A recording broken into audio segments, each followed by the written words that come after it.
Hello, my name is Chase Miner, and this is my conceptual leadership model. The 7 leadership competencies I want to talk about are emotional intelligence, vision, purpose, values, strategy, empowerment, and engagement. Here are my 7 leadership competencies displayed in a flowchart indicating how they are all connected. I will now elaborate more on each section of the flowchart. Vision in the flowchart is at the top, showing its role as a starting point when it comes to leadership competencies. It directly leads to the purpose, and it also directly informs strategy. Vision is the ability of a leader to create and articulate a clear, compelling, and inspiring picture of the future of their organization or team. It's about seeing beyond the present and imagining what could be. Vision creates purpose and why the organization is doing what they are doing, because vision is creating the goals the organization needs, which overall create the why. A company operates the way they do. The strategy is the result of the why that is created by the vision. Here's a little example. On a previous baseball team that I was on, we had a vision of winning the WCC championship and making it to regional, which could only be achieved by practicing strategy and having a purpose as a team. Next, I want to talk about the purpose, and purpose is shown directly below vision in the flowchart. It is derived from vision, but it leads to value. Purpose is the fundamental reason for an organization's existence beyond making money. It's the answer to the question. Purpose provides meaning and direction to all activities within the organization, or like I mentioned before, the why. Purpose creates the values that an organization is made of, because of the values need to be able to contribute to the support of the purpose. Purpose serves as a light for determining which values are most important to an organization. An example for purpose is that I like to relate purpose to how each player's purpose on a baseball team contributes to the team's purpose. My purpose was to be myself and bring everything I had to the field every day, and that contributed to the team's purpose of playing the game right and winning. Third, values. Values are positioned below purpose in the flowchart.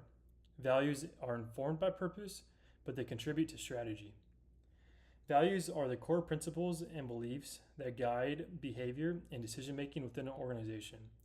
They represent what the organization stands for. Values are the reason why strategy has purpose, so that there are ways to consistently achieve these values. An example is with the baseball team I was on that I was talking about earlier. We had a list of values illustrated by the term FICAR.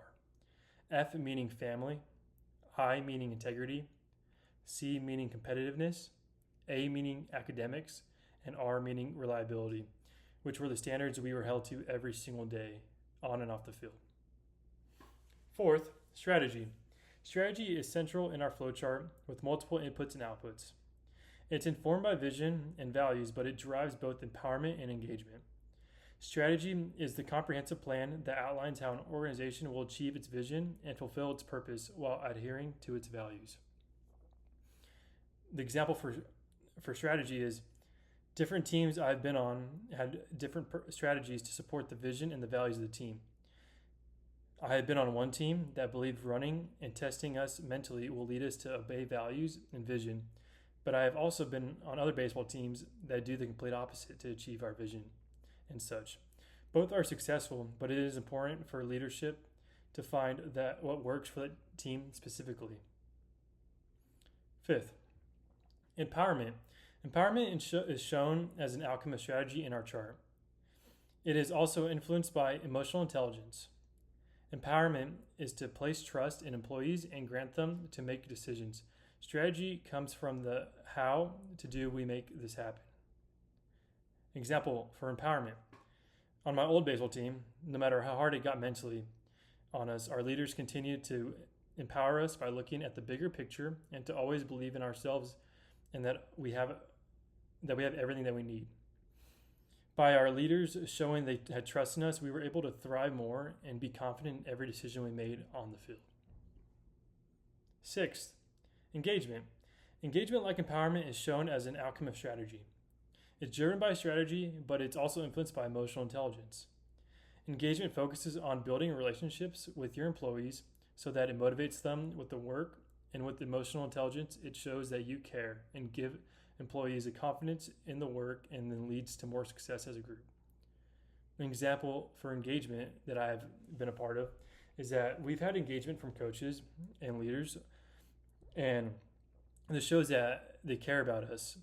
And as a player, when coaches care about us and our experience, it gives us more confidence and in the ability of playing baseball and not having that feeling of being restricted in any way, which also hinders our own performance. 7. Lastly, emotional intelligence. Emotional intelligence in the flowchart is represented as a foundational element influencing all other competencies. It has arrows pointing to vision, purpose, values, empowerment, and engagement. Emotional intelligence is how a leader can appeal to its employees in an appropriate manner and control how your emotions are portrayed so that you can influence the emotions of the employees around you. Emotional intelligence is needed in almost all of this leadership contingencies because there has to be some emotional appeal considered towards employees when a leader creates or shows each contingency. Example, emotional intelligence in baseball comes from how coaches and respective players can communicate with each other in a way that is not harmful to a person's character or someone's value to the team. And I've experienced throughout my years and have come to the conclusion that, which is very important for each individual's success. The flowchart illustrates the interconnected nature of all these competencies.